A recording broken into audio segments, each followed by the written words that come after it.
The text arrived while I was helping customers at my boutique. I'm leaving you and moving to Miami with my 20-year-old girlfriend. I've already emptied our joint account, haha. My hands didn't shake as I read it. My voice didn't waver as I helped Mrs. Peterson pick out a scarf. The only sign that my husband of 12 years had just obliterated our marriage via text was a slight tightening around my eyes. I waited until Mrs. Peterson left, her purchase wrapped in our signature silver paper, before typing my response, "Good luck." My name is Sarah, and at 38, I had just received the most callous goodbye in history. While Mark was probably gloating over his grand exit, imagining me in tears over his betrayal, I was calmly locking up my boutique for the day. The signs had been there for months, the late nights at work that never matched his pay deposits, the sudden password changes on his phone, the way he'd started going to the gym religiously, buying new clothes, trying to recapture his youth. 3 months ago, I'd found a receipt for dinner for two at an expensive restaurant on a night he claimed to be working late. That same evening, I'd opened a separate bank account at a different bank. A week later, when he mentioned wanting to combine our accounts to simplify things, I'd agreed cheerfully while moving my personal savings to the new account. The joint account he just emptied contained exactly enough to keep him from getting suspicious, about 2 months' worth of regular deposits. The rest was safely tucked away, along with detailed records of every suspicious transaction he'd made over the past year. My phone buzzed again. "Don't bother begging. Melissa and I leave tomorrow. I'll send for my things later." Melissa, the new receptionist at his office. I'd met her at the company Christmas party, watched her laugh too loud at Mark's jokes, noticed how she touched his arm when she thought no one was looking. She was young enough to be his daughter, naive enough to think she was special. I didn't respond to his text. Instead, I called my lawyer, the one I'd consulted 2 months ago when I'd found the hotel charges on our credit card statement. "It's time," I said simply. "He just made his move." "The papers are ready," she replied. "I'll file them first thing tomorrow." "Do you want me to have him served in Miami?" "No rush. Let him think he's won first." Another text from Mark. "I know this must be hard for you. You're not getting any younger, after all. At least you have your little shop to keep you busy." My little shop, the successful boutique I'd built from scratch, the one that generated more income than his middle management position, the one whose profits I'd carefully kept separate from our joint finances. I smiled, thinking of the certified letters that would greet him in Miami. Let him enjoy his moment of triumph. I spent that evening in our house, my house, since I'd inherited it from my grandmother and kept it in my name despite Mark's repeated suggestions to add him to the deed. Another lucky instinct that had paid off. While organizing the paperwork my lawyer would need, I found our wedding album. Mark looked so different then, before his midlife crisis had turned him into a caricature of his former self. These days, he wore shirts too tight for his softening middle, tried too hard to connect with the 20-somethings at his office, used slang that sounded ridiculous coming from a man of 45. My phone kept buzzing with texts from him, each one more condescending than the last. "I've been planning this for months. Melissa understands me in ways you never could. You'll be fine. Maybe you'll find someone more your own age." He'd already told his family, he said. They agreed we'd grown apart. It was nobody's fault, really. I screenshotted each message, adding them to my evidence folder. Let him dig his hole deeper. My lawyer would love his casual admission of premeditation, his gleeful announcement about emptying our account. The last text caught my attention. "By the way, I used the joint card to book our flights and hotel. Consider it my parting gift, LOL. Perfect." I called the credit card company. "Mrs. Harrison speaking. I need to report fraudulent charges and cancel a card immediately." "Of course, ma'am," the representative replied. "Can you identify the charges?" 2 first-class tickets to Miami booked today, hotel charges at the Royal Palm, and I'll need to remove my husband as an authorized user. Do you have documentation of the fraud? Text messages from my husband admitting he used our joint card to book travel with his girlfriend after emptying our bank account. I'll be happy to forward them. The representative's professional tone couldn't quite hide her satisfaction as she canceled the charges. Mark and Melissa would arrive at the airport tomorrow to find their tickets invalidated, their hotel reservation canceled. My phone buzzed again. Don't worry about the house. I'll let you stay there until you find something smaller. I actually laughed out loud at that one. Did he really think he had any claim to my grandmother's house? Had his ego grown so large that he'd forgotten whose name was on the deed? Another buzz. I know the shop means a lot to you. We can work out a fair payment for your half. My half of my business that I built myself, funded myself, grown myself while he complained about my long hours and called it my hobby. I poured a glass of wine, the good stuff I'd been saving for a special occasion. This qualified. Tomorrow, Mark would learn some hard truths about property law and separate assets. But tonight, I'd enjoy the quiet and plan my next chapter. Morning brought a flurry of increasingly angry texts from Mark. What the heck did you do to our credit card? The airline won't honor our tickets. The hotel canceled our reservation. Answer me. I silenced my phone and headed to my boutique. Friday was always our busiest day, and I had a new shipment of designer handbags to unpack. Life goes on, even when your husband runs off with a receptionist young enough to be his daughter. Around noon, his mother called. Sarah, dear, Mark told us everything, about how controlling you've been, how you drove him away. He says you're being vindictive now, causing problems with his travel plans. I put her on speaker while I arranged a window display. Did he mention emptying our joint account and charging tickets for him and his girlfriend on our credit card? Silence. Then, well, he said you left him no choice, that you'd been cold and distant. Barbara, I have his texts. Would you like me to read them to you? The one where he bragged about taking our money, or maybe the one where he mocked my age? Another pause. He did seem a bit cruel. I told him that text message was inappropriate. I appreciate the call, Barbara. I've always liked you, but I think it's best if we end this conversation now. My lawyer has advised minimal contact with Mark's family during the proceedings. Proceedings? Already? Goodbye, Barbara. By late afternoon, Mark's sister, Amanda, was spreading family gossip through mutual friends. Apparently, Mark and Melissa were stuck at a budget motel near the airport, their Miami dreams temporarily derailed. He tried using his personal credit cards, but those had been maxed out for months, another red flag I noticed. My lawyer called with an update. The emergency hearing is scheduled for Monday. Given his admission of emptying the joint account and the documented credit card fraud, we're in a strong position to freeze all remaining assets. Has he been served yet? Not yet, but he'll get the papers at his new motel address. Speaking of which, his girlfriend's social media is providing excellent evidence. She's been posting about their adventure all day, including some choice comments about you. I smiled, thinking of my own documentation, a year's worth of suspicious charges, hotel receipts, text messages that proved premeditation. Mark had been so focused on his grand escape that he'd never considered I might be watching, waiting, preparing.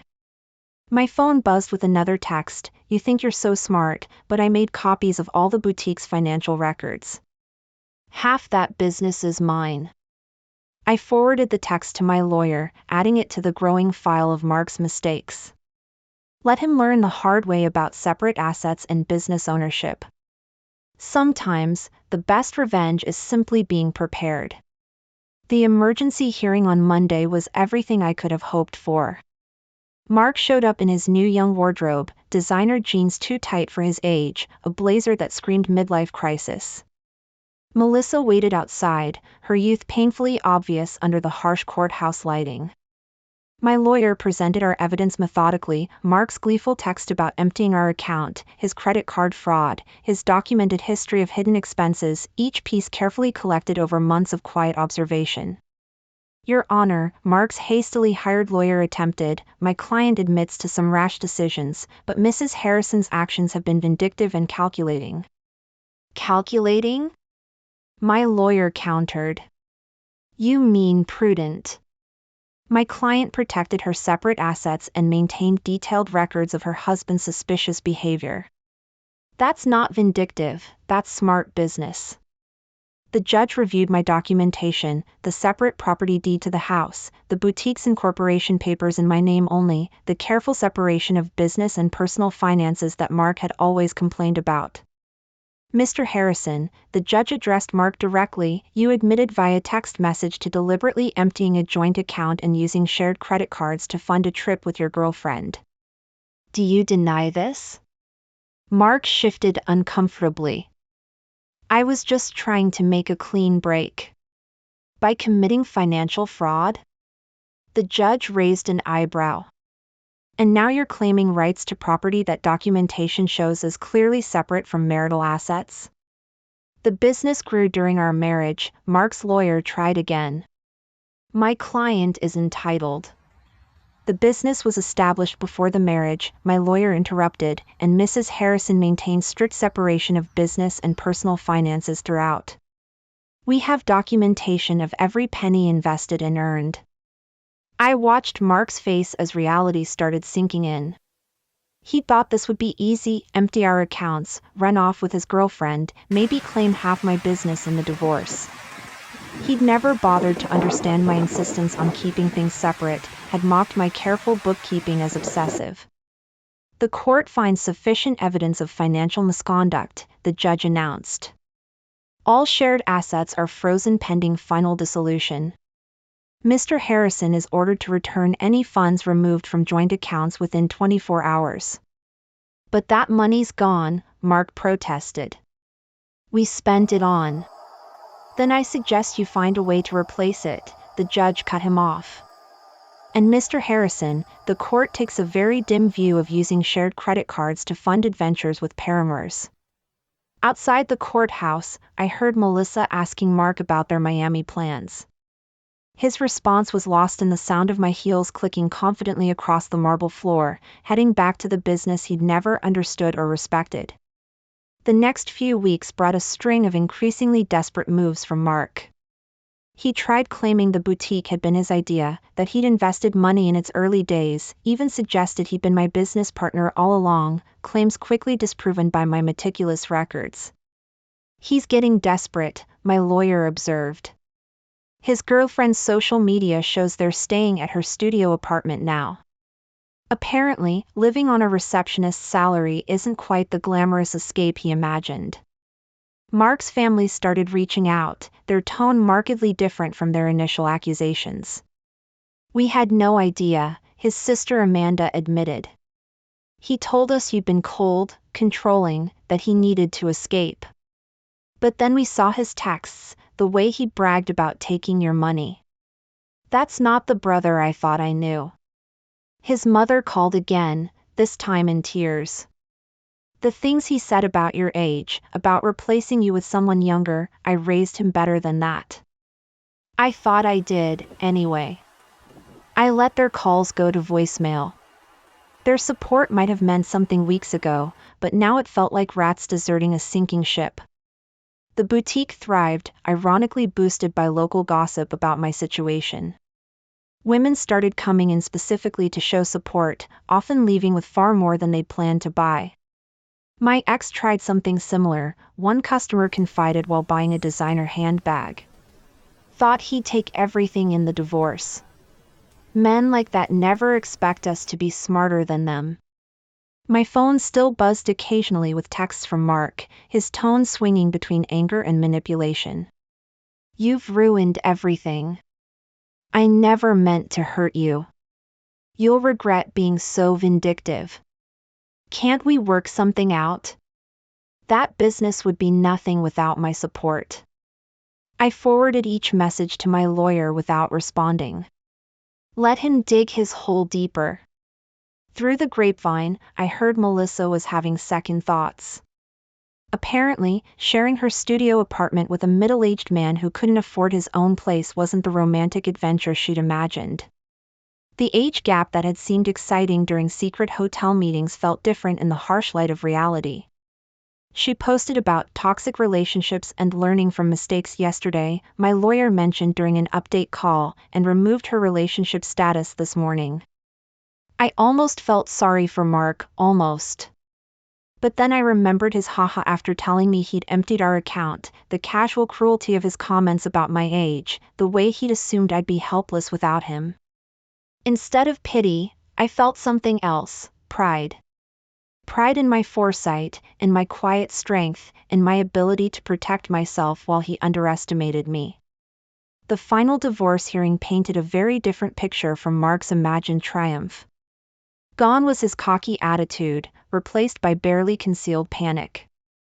Melissa was noticeably absent. She'd moved on to a coworker her own age, according to office gossip. Mark had shown up in his old clothes, the designer wardrobe apparently returned to help repay the joint account he'd emptied. His lawyer looked tired, probably from trying to find loopholes in my documented separation of assets. Your Honor, Mark's lawyer attempted one last time. Despite the separate property documentation, my client contributed to the growth of his wife's business through moral support and moral support? My lawyer interrupted. Like these text messages belittling Mrs. Harrison's business as a little shop or these social media posts calling it her hobby? The judge had clearly seen enough. The final settlement reflected my careful planning. I kept my house, my business, and my separate assets. Mark got his personal possessions and his car, which was worth less than he owed on it. You've destroyed me, he hissed as we left the courthouse. I'll have to move back in with my parents. No, Mark, you destroyed yourself. I just made sure you couldn't destroy me too. His mother was waiting outside, ready to drive him to her house, his new home at 45. The irony of his situation wasn't lost on anyone. The man who'd mocked my age was now living in his childhood bedroom while I continued running my successful business. You planned this all along, he accused. You knew this would happen. No, I just paid attention. And unlike you, I understood the value of keeping good records. His mother stepped between us. That's enough, Mark. You've embarrassed yourself enough already. As they walked away, I heard her start in on him. Honestly, what were you thinking? A 20-year-old, emptying bank accounts, sending those horrible texts? I watched them disappear into the parking lot, feeling nothing but relief. Mark had thought he was writing the ending to our story with that cruel text. Instead, he'd merely set my carefully laid plans in motion. My phone buzzed, not with texts from Mark this time, but with notifications of new orders from my boutique's website. Life was moving forward, just not in the direction he'd imagined. 6 months after the divorce was finalized, my boutique had expanded to a second location. The irony wasn't lost on me. While Mark struggled to rebuild his life, the little shop he dismissed was thriving. I'd hired 3 new employees and launched an online store that was gaining traction nationally. News of Mark's situation trickled back through mutual acquaintances. He tried dating apps, but found women his age weren't interested in a middle-aged man living with his parents. Younger women, having heard about his history through office gossip, steered clear. Melissa had apparently warned her friends about him, sharing screenshots of his desperate attempts to win her back after she'd left. His career suffered too. The company's HR department had launched an investigation into his relationship with a subordinate, resulting in a formal reprimand. The promotion he'd been expecting went to someone else, someone who didn't have a history of inappropriate relationships with reception staff. He tried to claim age discrimination, Amanda told me during an unexpected visit to the boutique. Said they were punishing him for dating someone younger. HR just added that complaint to his file. I was surprised to see his sister in my store, but her presence spoke volumes about how thoroughly Mark had alienated his own family. I know we didn't support you at first, she admitted, running her fingers over a silk scarf. He played the victim so well. But watching how he handled everything, how he acted afterward, I'm ashamed we ever believed him. My lawyer kept me updated on Mark's continued attempts to challenge the divorce settlement. Each petition was denied, his claim of unfair distribution dismissed based on the evidence of his own actions. He actually tried arguing that his text about emptying the account was just a joke, she told me, laughing. The judge asked if haha made theft less illegal. The boutique's success brought unexpected validation. Local business magazines wanted to feature my story, not as a scorned wife, but as a savvy businesswoman who protected her interests. Young entrepreneurs asked for advice about keeping business and personal finances separate. The best protection is preparation, I told one young woman who reminded me of Melissa. And always trust your instincts. Mark's mother called occasionally, usually after he'd done something particularly self-destructive. He tried online gambling, hoping for a quick fix to his financial problems. He'd gotten involved with a pyramid scheme that promised fast returns. Each attempt to recover his former lifestyle just dug him deeper into trouble. I don't know where we went wrong with him, she sighed during one call. His father and I offered to help him get back on his feet if he'd just take responsibility for his actions. But he's still blaming everyone else, you, Melissa, his company, the judge. I listened politely but maintained my distance. Their family drama wasn't my problem anymore. My life had moved forward, filled with plans for a third boutique location and a possible expansion into luxury accessories.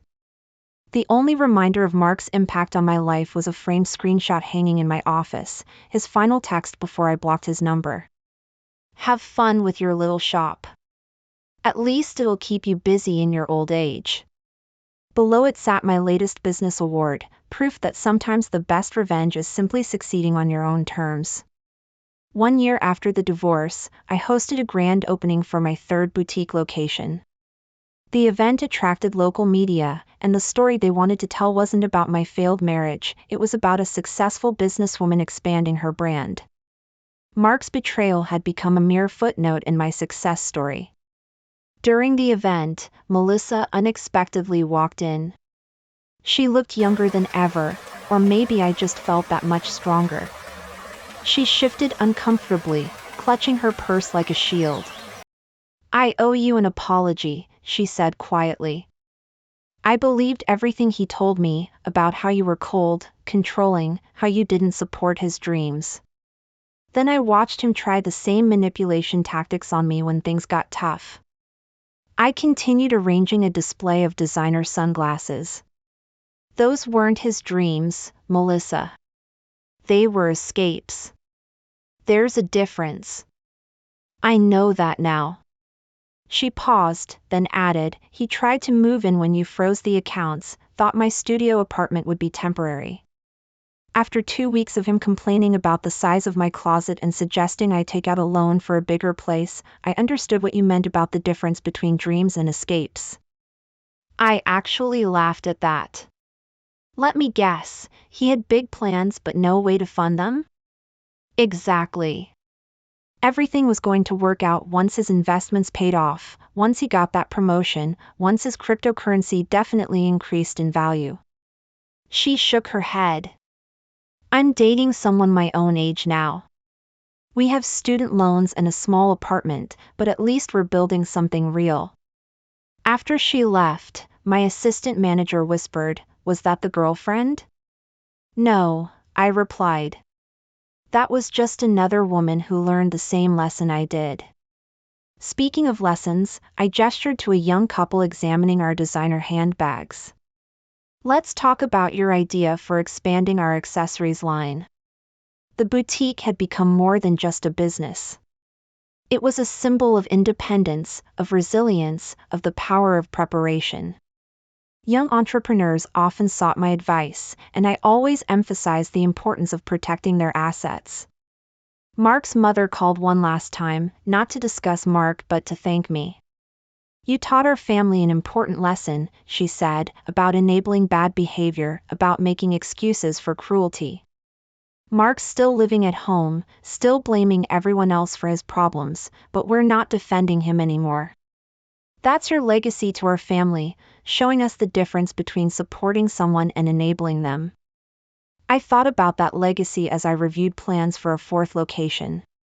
Mark had intended to diminish me, to trade me in for a younger model and take half of everything I'd built. Instead, he'd inadvertently pushed me to become even stronger, more successful. My phone buzzed with a text from my lawyer. Mark filed another petition to revisit the settlement. Judge dismissed it immediately and ordered him to pay court costs. "Thought you'd enjoy that." I smiled, thinking of him in his childhood bedroom, still trying to rewrite an ending that had been determined the moment he underestimated me. Sometimes, the best revenge isn't about getting even, it's about getting better. 2 years after Mark's cruel text message, I received an invitation to speak at a women's business conference. The topic wasn't divorce or betrayal, it was about building and protecting a successful business. My story had evolved from a cautionary tale to an inspiration. During the Q&A session, a woman asked about keeping business and personal finances separate. "My husband says I'm being paranoid, that marriage means sharing everything." "My ex-husband said the same thing," I replied, "right up until he tried to claim half my business in our divorce." Trust your instincts. Protection isn't paranoia. The boutique chain had grown to 5 locations, each more successful than the last. The little shop Mark had mocked now employed 30 people and had been featured in several national magazines. Through mutual friends, I heard Mark had finally moved out of his parents' house into a small apartment above a garage. He had to take a lower-paying job after his former company downsized, eliminating his position during restructuring. His dating profile still listed him as young at heart, though his profile photo was clearly outdated. Melissa, ironically, had become a regular customer at my original boutique location. She'd earned her business degree and started her own social media consulting company. "You inspired me," she told me once, showing how a woman can build something lasting instead of falling for empty promises. I kept Mark's cruel text message framed in my office, not as a reminder of pain but as proof of how far I'd come. Below it hung a sign that read, "Success is the best revenge." At the 5-year anniversary celebration of my original boutique, I stood addressing my employees and loyal customers. The space had been transformed from a single little shop into the flagship store of a thriving business empire. Mark's mother attended, though I hadn't sent her an invitation. She waited until the crowd thinned to approach me. "I saw Mark yesterday," she said, smoothing her designer dress, one she'd bought from my store. "He was talking about his glory days, about the life he could have had. He still doesn't understand that he didn't lose everything in the divorce, he threw it away." I thought about that text message, his casual cruelty, his assumption that I would crumble without him, how he'd expected me to beg, to break, to prove him right about my desperation. Instead, I'd built something stronger than before. Each new boutique location was a testament to what women could achieve when they stopped dimming their light for insecure men. The young saleswoman I'd hired last month, coincidentally also named Melissa, came over with a question about the new inventory system I'd implemented. As I explained the process, I caught a glimpse of my reflection in the store window. I saw what Mark had failed to see 5 years ago, not a woman getting older, but one getting wiser, stronger, more successful. His cruel text message had meant to be an ending. Instead, it had been a beginning, not just for me, but for every woman who heard my story and realized she deserved better than someone else's midlife crisis.